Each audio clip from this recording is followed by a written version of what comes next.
hand it over to you folks. Great. Thank you, James. And thank you to the team. We'd like to call this meeting to order and welcome you to this UETN board meeting on this beautiful Friday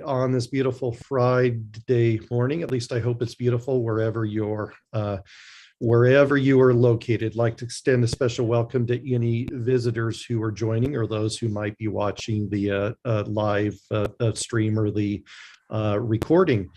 I just want to check in with Denise. According to my notes, Denise, we are getting close to a quorum.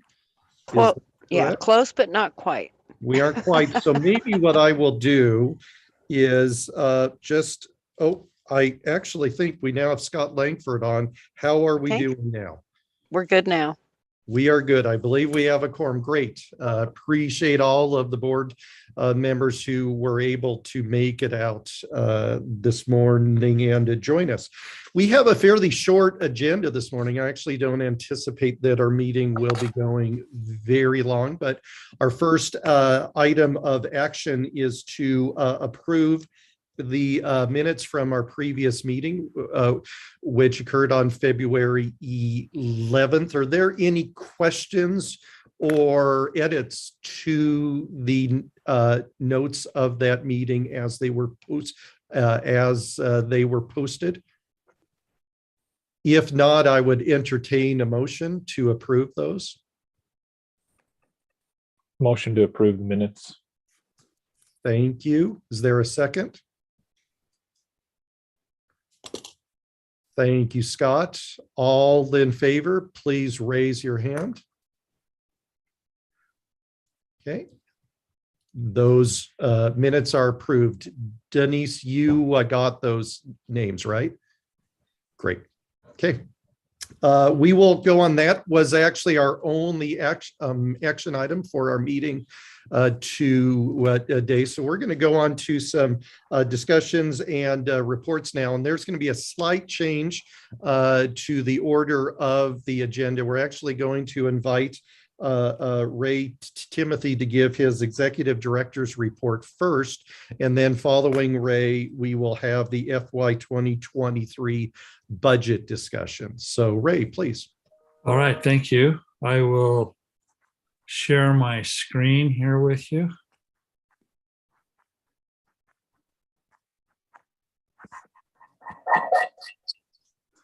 Okay, are you seeing my Yes. draft there? Are you seeing it? Anyone seeing it? Yes. Yes. Oh, okay. All right. Legislative update. First of all, it was really a good session for us. The legislature treated us well. Let's go through and see what the funding looks like that they appropriated for us. The state appropriation that we got, the number one priority that the board always sets is for growth and operation. We want to make sure that we get the funding to connect any new locations, that we're able to increase the bandwidth where the utilization justifies it. So that's the first thing that we ask for from the state, and they recognize that and they understand how important that is. And so under growth and operations, we received a $2 million ongoing appropriation, and that will cover the new circuits, those new connections. Our statewide licenses are usually based on the number of users. And so as we have increased number of users, more students, more staff, faculty using the software, there's an increased cost to us. So we received $735,000 ongoing to cover the cost there. And then we're at the end of the content filtering contract, and we've gone through the RP process, and we're close to determining what kind of tool that we'll be using for content filtering. And we needed the additional funding because of the increased cost there, and that's $500,000 for that. So that's the ongoing funding for that. The one-time monies that we got from the state it was for infrastructure and equipment replacement. And so we received 1.4 for that. The additional appropriation that we received comes from the Arpa funds. And it's kind of an unusual process. We thought that when the legislature designated it in their funding bill, that it would automatically come to us, but that isn't the case. This was approved tentatively, and we found out that we now need to reapply for the funding. We need to be able to explain to the governor's office exactly what it's for, and the justification behind it, and the dollar amount, why it needs to be that dollar amount. So they're just asking for a lot more specifics. And Lisa and her team are working on that right now and getting that prepared to submit. I think it's interesting. They picked us to be the first state entity to go through this process, and I think that's because they have a lot of confidence in Lisa and her team, and how exact and accurate everything is. And when I say Lisa and her team, that includes Kelly as well, helping with that. So let's look at the ARPA funds. We received, well, it's been designated 4.4 plus million to expand the telehealth kit program that Matt has implemented through telehealth. That would be the nursing kits that we have been placing out into the schools, so that the nurses don't have to drive from Blanding to Navajo Mountain in a day to provide telehealth services. They can access and work with students and staff with those nursing kits. So 4.4 million there. The network infrastructure, we received significant amount there. The optical network from Orem to St. George, $6 million. The 400 gig backbone equipment, 375,000. And that's impressive to me that we're now hitting that 400 gig for our backbone. School and backbone network upgrades, 3.5 million. Network design advanced services, 1.35. The San Juan multi-stage fiber optic infrastructure, 500,000 there. Network instrumentation is 975,000. And then out of band management, and I don't know what that is, I'm sorry, but that's $750,000. Jeff, do you know what that is specifically? I do. So around the state at our POPs and key locations, we have secondary monitoring that's not dependent specifically on the UETN network. And so we can monitor, manage if we have an outage, if it often will provide us a secondary means to get in there. It's low bandwidth, but it gives us the access to get in, do diagnostics, try to resolve issues. And so this will be a big update for the operations center and Jesse Howerton's team. So that's what that's focused on. Okay, thank you, Jeff. Appreciate that. The last part of the ARPA funds is 1.4 plus million, and that's actually, it's for the backbone, the districts, and telehealth upgrades throughout the state. 414,000.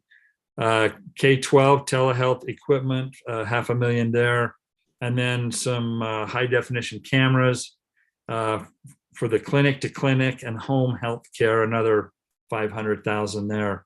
So really, almost, over $19 million of ARPA funds yet to be officially allocated, but and we've been told not to move forward with any of these projects until we receive actual approval on that. So Lisa and her team again, and Kelly, are working hard in getting all of that submitted. Any questions on the funding from the legislature? Oh yes, Chandra. Yeah. Sorry.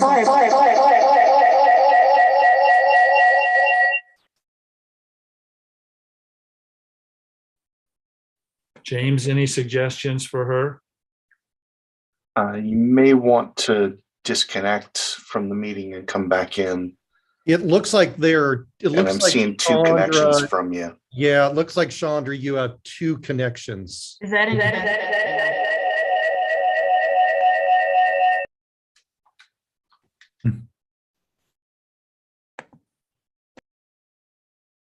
It looks like she just dropped out. We'll see if she comes back in here in a second. Hey, Ray, Yes. I wanted to be clear that it's not the governor's office that will be approving the ARPA dollars. It Okay. actually, we're submitting it to the governor's office and they're submitting it to the US Treasury. And they're the ones who are approving it. Okay. All So right. that's going to be the flow of it. And Kelly and I've been working on it. And actually, Kelly's done the load of it, I will say, on this one. And we submitted in yesterday to the governor's office to review, and they will edit. Then they will forward it to the US Treasury. So it's a real, the flow's a lot. And you're not aware of the timeline of that, are you? No, and I don't think they are. And I had actually asked, is this a true application process, or is this, or I'm going to use the word loosely, a rubber stamp? We're approaching it that it's a true application. So that's how they, you read the response. They said it's an application. Yeah. So we're gonna we're moving that way. And Ray, the state appropriations, the ongoing amount, especially the 2 million, that seems like a real win. Considering that, and then the one time, not only infrastructure, but then the ARPA, how does that compare to what we've asked for and what our plans were? That it seems like we have a lot of our requests have been covered. Is that correct? That is correct. Yeah, it's basically everything we asked for, they appropriated or designated for us. I just think this is,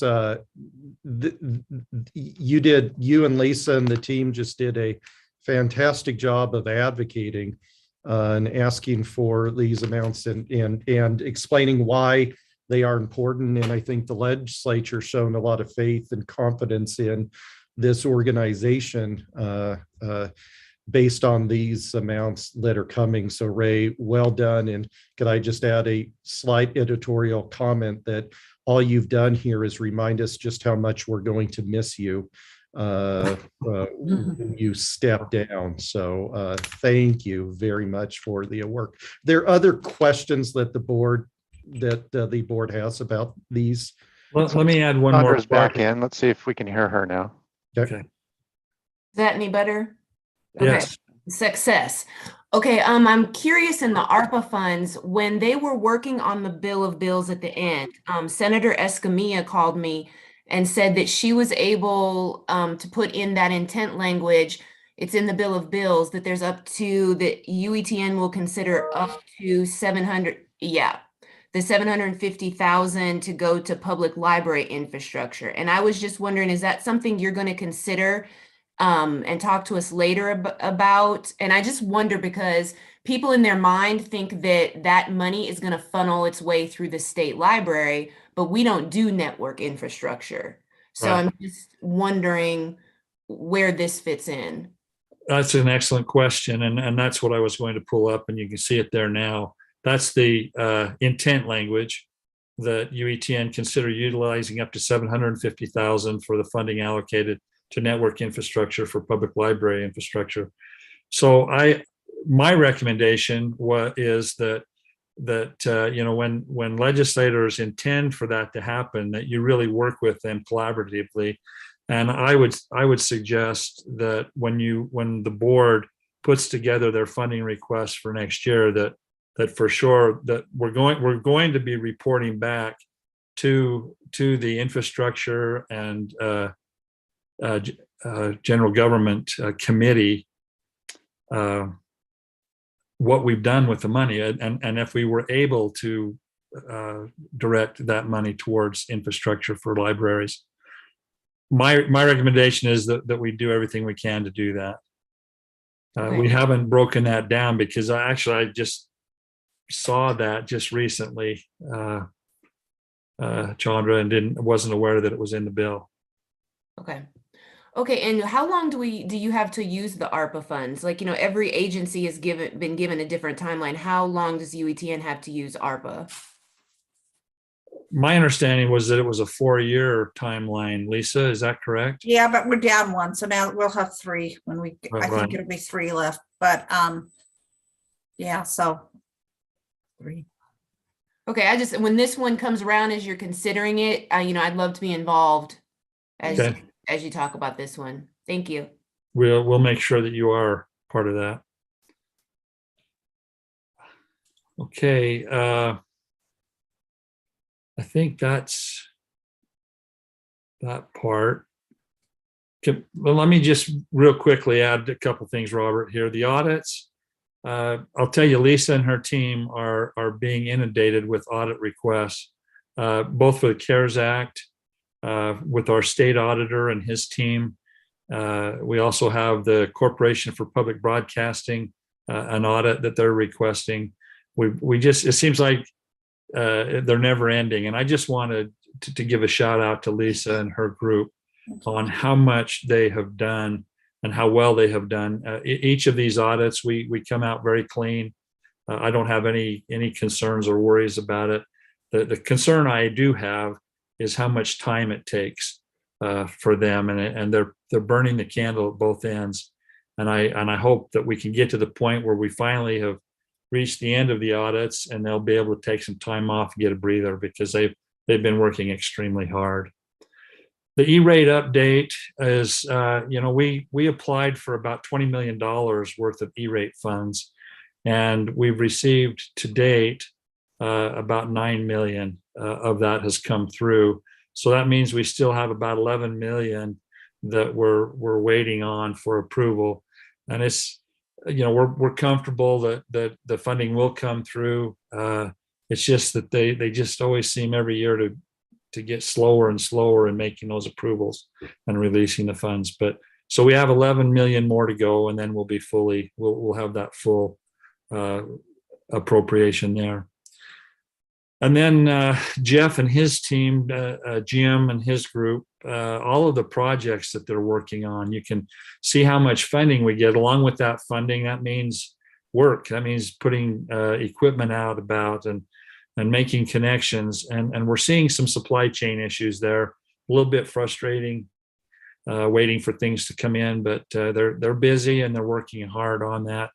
And then the telehealth, Matt's going to give his report. And Matt, I hope you would make sure to talk about, the changes that we're making to the connections for all of our telehealth sites, because you've done an outstanding job there and working with the E-rate team and getting contracts approved and everything. So anyway, Mr. Chairman, that's my report. Thank you, Ray. Any questions from members of the board? Questions or comments?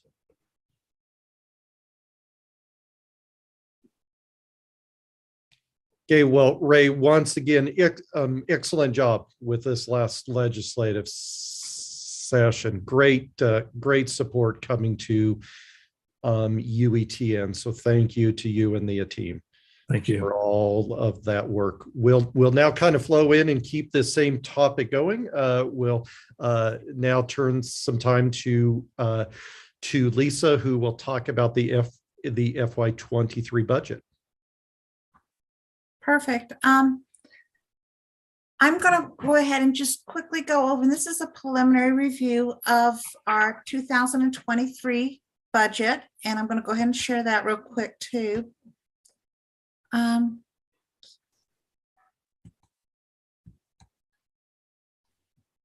you should be seeing the budget. And what we have done is just this is the summary budget of it. And I think and Ray's gone over the key points now, I think, on it, because we talked about that. But I just wanted you all to see that right here in fiscal year 22, this right here, these two numbers right here, our base budget from the state appropriation is about 31 million. And for fiscal year 23, the base budget will increase about 2.3 million. And so our base budget will increase to about $33.3 million. And that's once again due to the $2 million plus some COLA money that the state has passed on to us. showing the budget of the 1.4 million of one-time dollars, and then the ARPA money that we have that we're in the process of receiving of 19.295. That will actually go ahead for us and give us an operating budget of approximately, for next year will be about 85 million.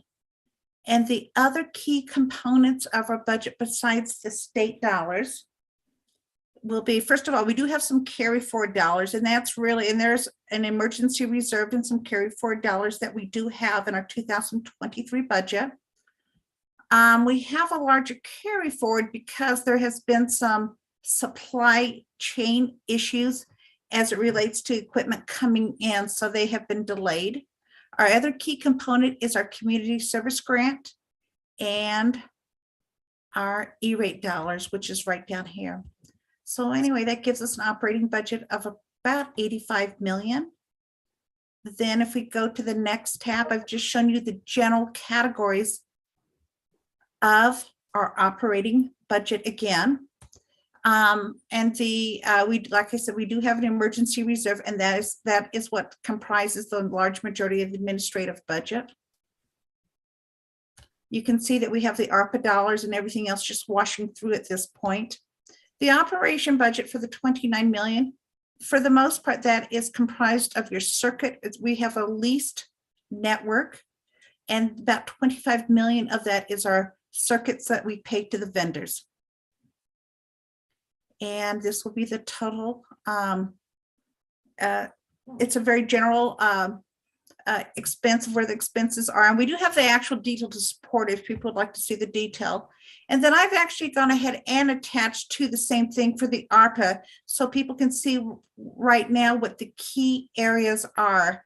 And I think we have some large areas such as the school and backbone network upgrades, the $6 million here from the optical network to Orem to St. George, in all those areas. So if everything is funded at this point, our goal would be to, I'm actually going to, once we have submitted the, yesterday we submitted the application into the governor's office.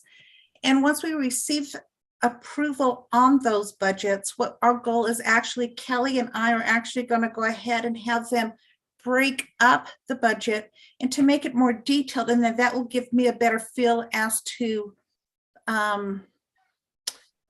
what's available regarding the infrastructure projects, to more clarify on those, what we will be doing. So anyway, that's my general budget. And does anyone have any questions? And Lisa, just to clarify, this budget will be up for board approval as an action item during our meeting in June. Is that correct? Yes. That would be it. Yes. Okay. And if you have any questions or want to see any additional detail, just please let me know. Any questions from members of the board? Lisa, can I make one quick comment? Mm-hmm. There are library locations that are already identified on those network upgrades.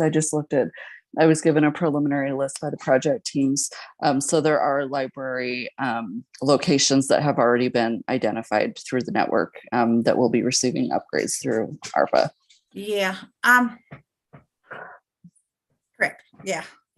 And like I said, I think there's, if funded, I mean, I'm a little bit more cautious now because I was a little, I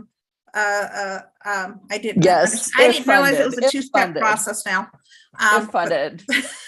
Yes. But I just wanted to let them know that they have been part of the conversation. We're going to get a detailed list too, and we may be able to enhance the list too if it is, if there's some flexibility too, I think. So we hope. Okay, any other questions about the FY23 budget? Just the amount. It's amazing how much the budget's grown and the success and how well it's managed. Hats off to you, Ray, and to Lisa, and all the work that's been done to pull this together. Thank you. Thank you. Okay, we will move on to our next set of reports. We'll go to reports from our advisory councils, and we'll start with the Telehealth Advisory Council with a report from Matt. Great, thank you. We did have a advisory council meeting yesterday. The attendance was pretty small. There were a couple competing conferences this week in Salt Lake that pulled a number of people away. So we didn't have a full quorum there. We only had 5 advisory council members, so we weren't able to approve our minutes, but we'll do that in our June meeting. And then because of the small numbers, we gave a few quick updates. The first update I'd like to share with the board, as Ray mentioned, is in regards to our network refresh. And so what I mean by that is all of the healthcare organizations connected to the UETN network, the contracts expire June 30th of this year. So we've done our RFP. We've reviewed that RFP, and we're in the process of signing new contracts for another 5-year cycle. And I really want to thank Ray and Lisa for their guidance as we started the process of reviewing the fees that we charge and the bandwidth that we provide to the hospitals and clinics on the network. They recommended that we do all that we can to upgrade the bandwidth speed to all the locations. In the past, we've had a lot of clinics down at around as small as 10 megabits per second, 25 megabits per second. And with healthcare changing so much and a lot of it being hosted in the cloud, you've got cloud-based telehealth platforms, you've got cloud-based electronic medical records. It's all pulling down more data. And so in our RFP, we requested 1 gig bandwidth speed to every single healthcare location on the network. We've never done that before. It was a huge step forward, and we got good pricing back. And so we're moving forward with that. We've actually reduced the fees that we charge to the healthcare organizations. Primarily, those fees cover our managed security services. And so the sites were thrilled that they had a reduction in fees and a large increase in bandwidth speed. So those new circuits, the contracts will start on July 1st. And as Ray mentioned, there's supply chain issues with equipment, and it'll probably take us 4 to 6 months to get all the new circuits installed and the new equipment installed with it. But the process is going smoothly, and we feel like the sites are very happy with the service they're getting. Another quick update.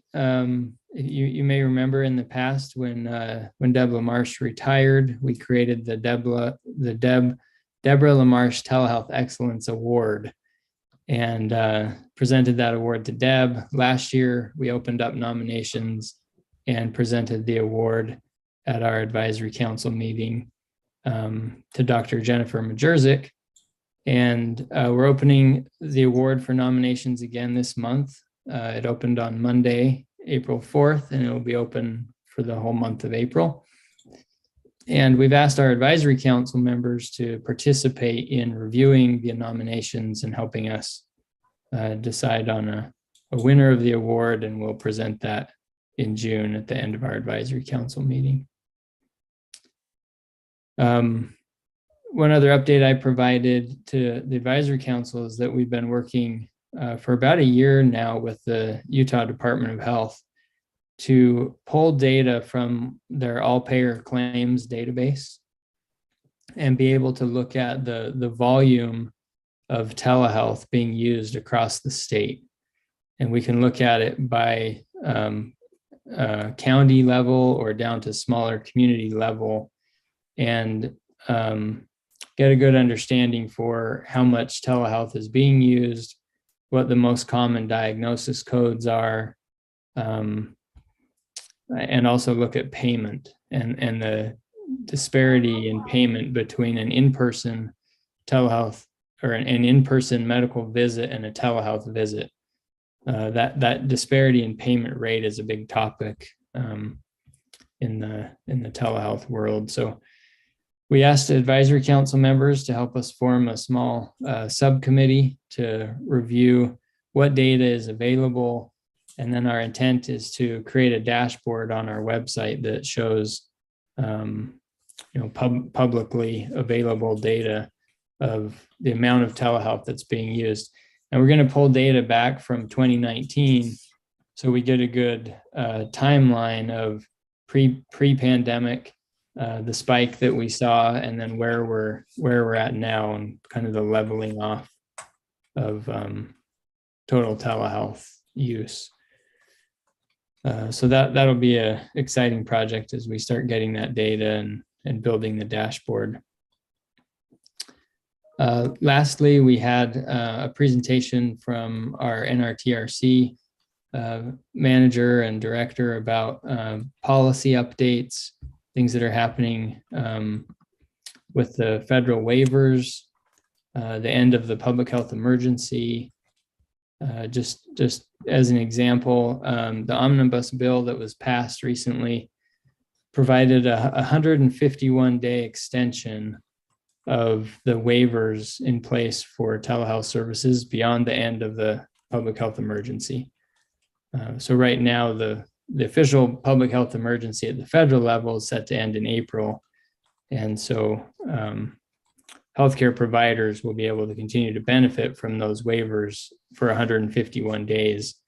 And then they'll have to decide which of those waivers they're going to keep in place. For instance, we have community health centers and rural health clinics that are part of the UETN network benefiting from these waivers and able to bill for telehealth services where they haven't been able to in the past. So once that 151 days ends, it could have quite an impact on them if they're not able to bill for those services anymore. Advisory council members provided a few updates, some good things happening with healthcare and telehealth around the state. And that concluded the meeting. So I will end there and see if there's any questions.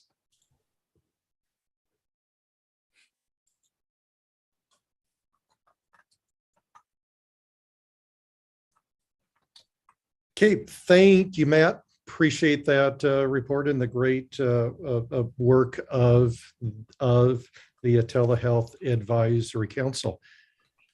There are no other questions for Matt. We'll move on and get a report from Rick from the UEN Advisory Council. Thank you, Chair. I do appreciate that, Matt. Thank you for your wonderful presentation on telehealth. It's always good to remember to know what's going on that other part of the name in that, and I appreciate that. And we'll help share some of those highlights in that when I talk about the importance of UEN to everyone. We met, the UEN Advisory Council met last week on April 1st. No kidding. It was a good meeting. We began our meeting with just a review of some of the conferences and that UEN has participated in, but I want to highlight particularly of those conferences that particularly the recently held Ucet conference that was held in Provo in mid-March, where 3 members of UEN were given awards. First, our Ray Timothy was recognized in the form of a resolution for the body of work that he has done as a friend to public education, and it was a well written, I thought, resolution and that from UCET in recognizing Ray,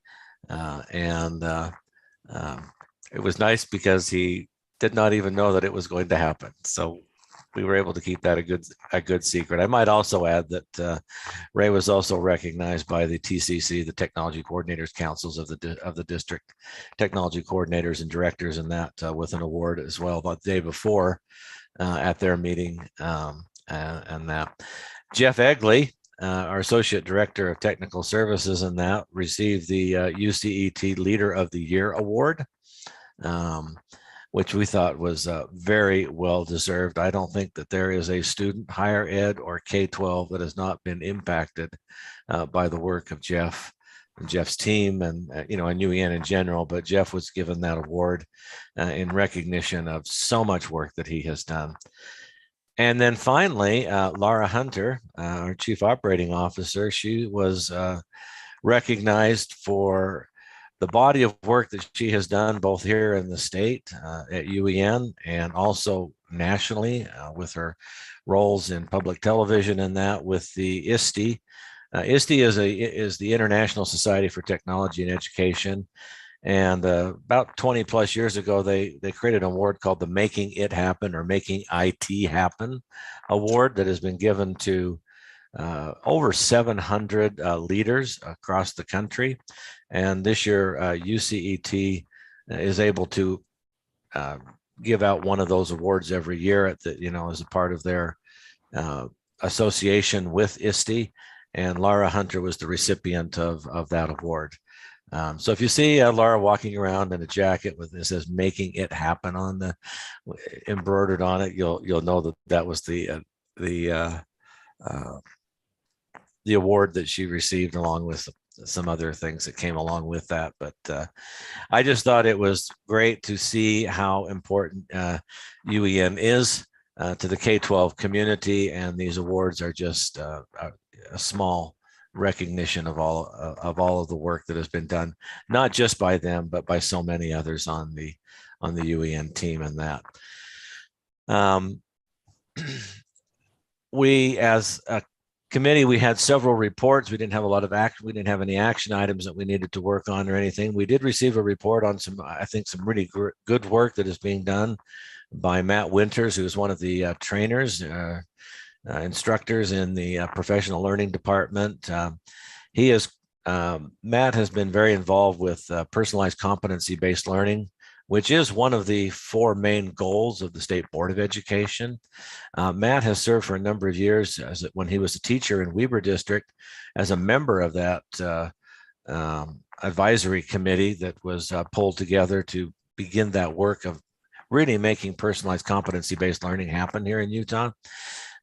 Since then, he has left Weber District and has joined the staff at UEN, and he has been putting together a weekly video series. Right now, it's broadcast on YouTube and then archived there as well. Each week, he is taking different ways that technology can be used to support teachers in the use of personalized competency-based learning. So in his first week, he gave an overview of just personalized competency-based learning and general tools in that. This week, he gave a presentation on Canvas, which is obviously something that UEN helps provide for schools throughout the state, to teachers and to students. And then next month, he'll be doing one on Nearpod, which is another product that UEN does. These are just 30-minute lessons on how these tools can be used to help teachers to better incorporate personalized competency-based learning as they're moving in that is moving forward in the state. So just wanted to recognize that work, and then also wanted to recognize the work of the Katies of the UEN, Katie Garrett and Katie Blunt, have been working particularly with USBE in creating eMedia hubs. eMedia is the distribution center for video, but a lot of other learning materials in that.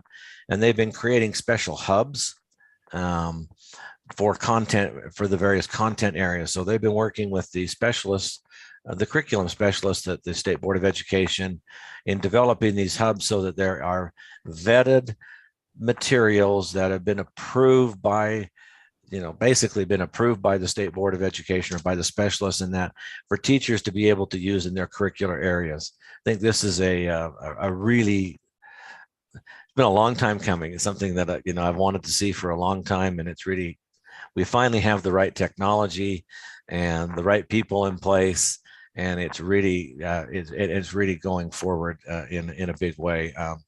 The specialists at the State Board of Education and the Director of Teaching and Learning, Jennifer Thronson, are fully support this.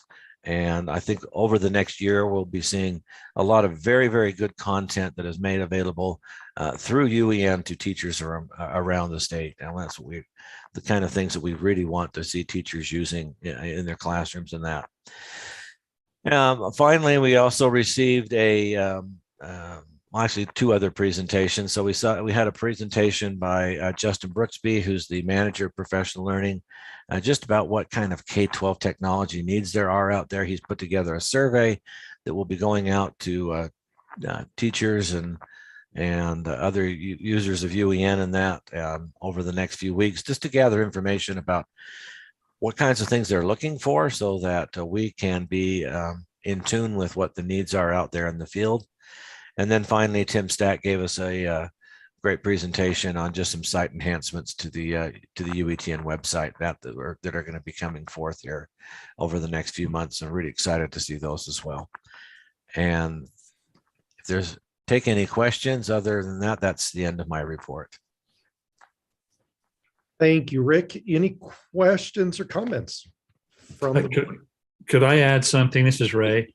I just wanted to let you know, Rick, you maybe didn't know this, but Jim Stewart also received a national award from the Quild organization. That's the network of research and education networks throughout the country. And he received what's called the Dave Reese Distinguished Service Award. So I didn't want to see him left out. Well, I appreciate you bringing that up, and we'll make sure that that's also noted to other groups, and that that they see that, because that's a distinguished group. Okay. Other questions or comments for Rick?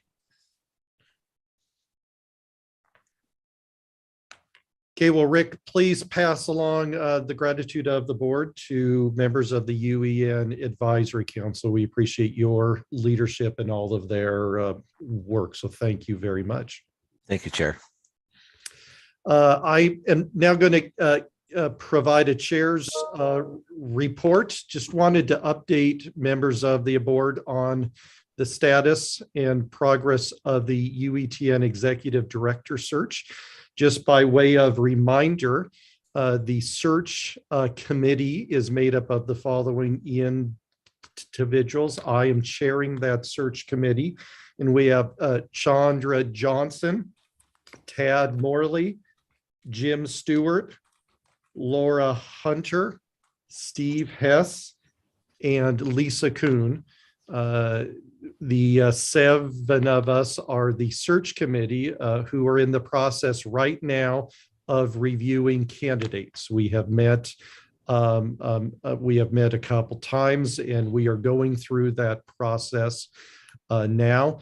We do anticipate, and I can let members of the UETN staff, board, as well as public know, we anticipate as we get closer to our next meeting in June that there will be more public announcements made about any sort of presentations or participation of the UETN staff and of course members of the board as we conclude the search process. There will be opportunities for different groups to participate in the search process.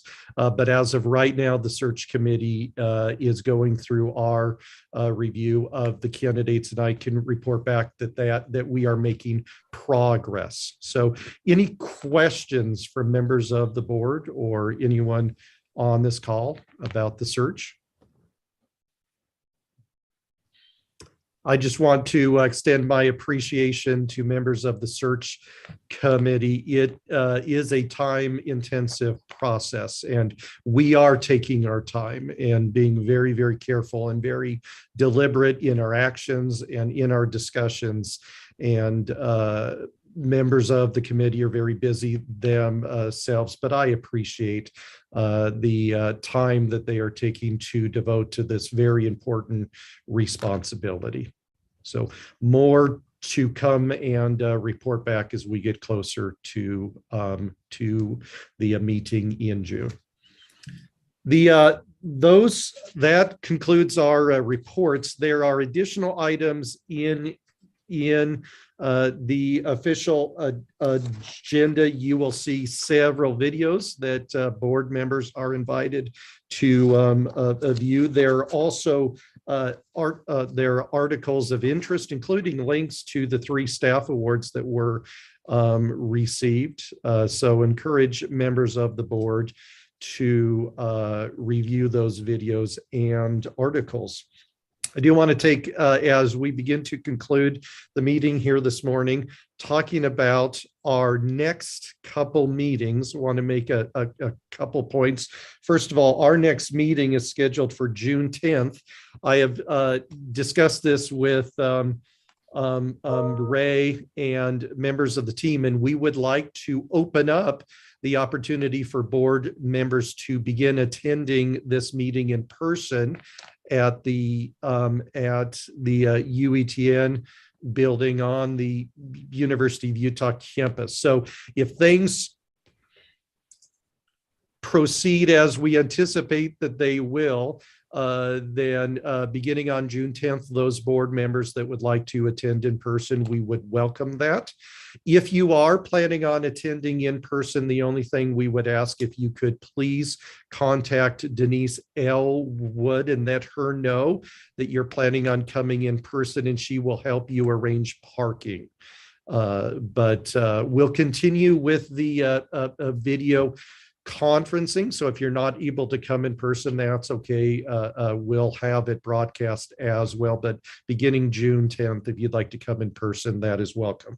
Then for our meeting on August 12th, just a reminder, I hope that you have the day scheduled on your calendar. That will be our day-long board retreat, which we have not been able to have now for a couple years. And I am excited to be able to hold that meeting.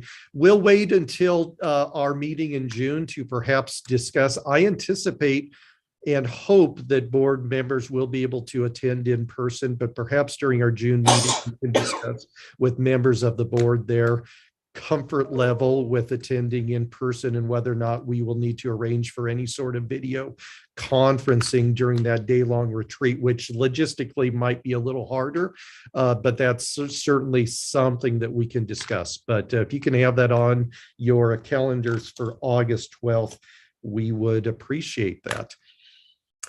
That concludes our agenda items. Are there any questions or comments from the board that need to be brought up? Okay, anything from the UETN team? Ray, anything else from you or your team? Just we appreciate board members and all that you do, the direction you give us. So thank you very much. Well, thank you to you and the team and board members. Yes, thank you very much. I appreciate you joining the meeting this morning. I will entertain a motion to adjourn.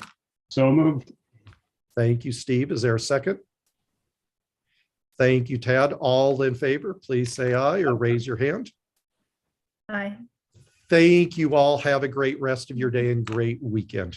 Great job, Robert. Thank you. Bye-bye. Thanks. Now have a good day.